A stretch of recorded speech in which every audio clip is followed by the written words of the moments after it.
Hey guys, this is Sriparna Guha and you are watching my YouTube channel. Welcome all to my new vlog. আজকে আমি বিয়েবাড়ি উপলক্ষে বেরিয়ে পড়েছি। ভীষণ গরম ছিল। গাড়িতে চুলটা উঁচু করে বেঁধে রেখেছিলাম। ঠিক করলাম বিয়েবাড়িতে গিয়ে তার আগে ঠিক আমি খুলে নেব। ভাই গাড়ি চালাচ্ছিল এবং সঙ্গে ছিল ভাইয়ের এক বন্ধু সায়ন্তন। আজকে আমার এক পাড়ার ভাইয়ের রিসেপশন ছিল আর বিয়ে বাড়িটা ছিল গড়িয়াতে। আমাদের বেরোতে খুব লেট হয়ে গেছিল। ৮টার সময় আমরা বেরিয়েছি গড়িয়া যাওয়ার জন্য। এই মুহূর্তে আমরা এখন পার্ক সার্কাসের জ্যামে আটকে। গ্রিন সিগন্যাল পেতেই আমরা মা ব্রিজে উঠে পড়লাম। আজকাল কিন্তু ব্রিজের ওপরেও কিন্তু যথেষ্ট জ্যাম দেখতে পাওয়া যায়। এইভাবেই আমাদের গাড়ি এগোতে থাকলো। যেতে যেতে বাদিকেই আইটিসি রয়্যাল বেঙ্গল।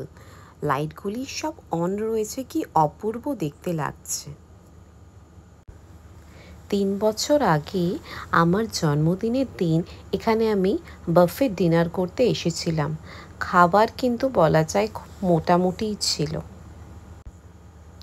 বাদিকে আইটিসি রয়্যাল বেঙ্গল পেরোতেই ডান দিকে দেখি সায়েন্স সিটি চলে এসেছে। কত ছোটোবেলায় সায়েন্স সিটিতে গেছিলাম, বহু বছর আমার যাওয়া হয়নি। এক ভাই গান শুনছে, এক ভাই গাড়ি চালাচ্ছে, আর আমি বসে বসে শহরের দৃশ্য দেখতে দেখতে এগোচ্ছি। এই বিল্ডিংটার নাম আমার ঠিক মনে পড়ছে না।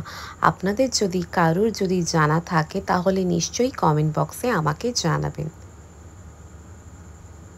এই বিল্ডিংয়ের রুফটপে নাকি গার্ডেন রয়েছে, প্লাস সুইমিং পুলও রয়েছে। আমার তো কোনো কাজ ছিল না, তাই জন্য আমি বসে বসে শুধু সাজুগুজু করছিলাম আর ভিডিও করছিলাম। ঠিক করলাম যে একটুখানি পরেই আমি খোপাটাকে খুলে দেব। বিয়েবাড়িটা একটুখানি কাছে তো আসুক। এরপর আমি খোপাটাকে খুলে বসে রইলাম। দেখতে দেখতে আমরা পাটুলির কাছে এসে পৌঁছালাম। খুবই জ্যাম ছিল জায়গাটিতে। ব্যাস, গ্রিন সিগন্যাল পেতেই আমাদের গাড়ি এগিয়ে চলল গড়িয়ার দিকে।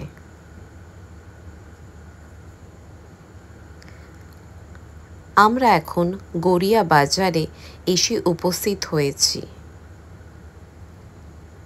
জায়গাটা ভীষণ ঘিঞ্জি ছিল, গাড়ি চলাচলে খুবই অসুবিধা হচ্ছিল, খুব সাবধানে গাড়ি চালাতে হচ্ছিল, কারণ টোটালি মার্কেট এরিয়া ছিল। এই মুহূর্তে আমরা বিয়েবাড়িতে এসে উপস্থিত হই। সবার আগে কাকিমার সাথে ফটো তুলে নিলাম, এরপরে পাত্র আর পাত্রীর সাথে ফটো তুলে নিলাম। তারপরে টুবাইয়ের পাত্রের ভাগ্নি এবং জামাইবাবু কাজল দার সাথে ফটো তুলে নিলাম। এরপর আসলো পাত্রের ভাগ্নির ফটো। তারপরে বরদির সাথে ফটো তুলে নিলাম। বিয়েবাড়িতে এসে পরিচিত সবার সাথে দেখা করে খুবই আনন্দিত হয়েছিলাম। এরপর পাড়ার এক দিদির সাথে, তারপরে দিদির ছেলের সাথে ফটো তুলে নিলাম। এরপর দেরি না করে আমরা ঠিক করলাম যে আমরা খাওয়া দাওয়াটা স্টার্ট করি।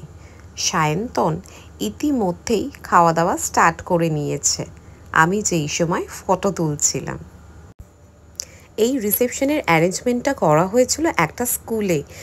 পরিবেশটি খুবই সুন্দর ছিল, খুবই সুন্দর, চারিদিকে গাছপালা, পরিবেশটা এত মনোরম ছিল, খুবই ভালো লাগছিল এইরকম খোলামেলা পরিবেশে গিয়ে। এবং তারপরে দেখলাম যে এখানে খাবার দাবারের যে ব্যবস্থা করা হচ্ছে সেটা বসিয়ে, এইটা আমার মনটাকে কেড়ে নিল। সবার আগে পরিবেশন করা হলো ছোলে নান। আমার ভীষণ টেস্টি লাগলো নানটা, আর ছোলেটাও খুব ভালো করেছিল, বেশ ঝাল ঝাল ছিল। এরপরেই সার্ভ করা হলো স্যালাড আর সঙ্গে ফিশ ফ্রাই। ফিশ ফ্রাই এর উপরের লেয়ারটা এত মুচমুচে ছিল এবং ভেতরে মাছটা এত নরম আর জুসি ছিল, আমি থাকতে না পেরে আর একটা নিয়ে নিলাম। এরপরে চলে আসলো বাসন্তী পোলাও এবং সঙ্গে মাটন। বাসন্তী পোলাওটা খুবই সুস্বাদু ছিল, চালগুলি একেবারে ঝরঝরে ছিল, ফ্লেভারটা দারুণ লাগছিল। আর মাটনটা এত সুন্দর করেছিল, খুবই সুন্দরভাবে সিদ্ধ হয়েছিল। ইতিমধ্যেই বর চলে এসছে, সঙ্গে লালটুদা আমাদের পাড়ার, যে আমরা কেমন খাওয়া দাওয়া করছি, ঠিকমতো খাচ্ছি কিনা সেটা দেখাশোনা করার জন্য। তারপরে আমি আরও একটুখানি মাটন আর বাসন্তী পোলাও নিয়ে নিলাম। ইতিমধ্যেই চলে আসলো চাটনি, রসগোল্লাটা তো দুর্দান্ত ছিল। তারপরে লোকটা পাঁপড় দিতে ভুলে গেছিলো বলে আমাকে পরে দিয়ে গেল। আমি আমার গলার প্রবলেমের জন্য আইসক্রিম নিলাম না, দুই ভাই নিল। তারপরে এই বোলগুলো দেখে সেই পুরনো দিনকার ছোটোবেলাকার কথা মনে পড়ে গেল। ঠিক যেভাবে আমরা অকেশন বাড়িতে বা কোনো অনুষ্ঠান বাড়িতে খাওয়া দাওয়ার পর আমরা সেই বাটিতে গরম জল দিয়ে, লেবু দিয়ে বা পেপার সোপ দিয়ে আমরা হাত ধুতাম। এরপরে সায়ন্তন বলল যে চলো আমরা একটা ফটো নিই। সেলফি নিয়ে নিই, কিন্তু ভিডিওই করেছি। তারপরে সায়ন্তন বলল যে একটুখানি কোল্ড ড্রিঙ্কস খাবো। তো তারপরে খাওয়ার পর এখানে খুব সুন্দর সাজানো হয়েছিল, ফটোগ্রাফার ফটো তুলছিল, আমিও কিছু ফটো তুলে নিলাম।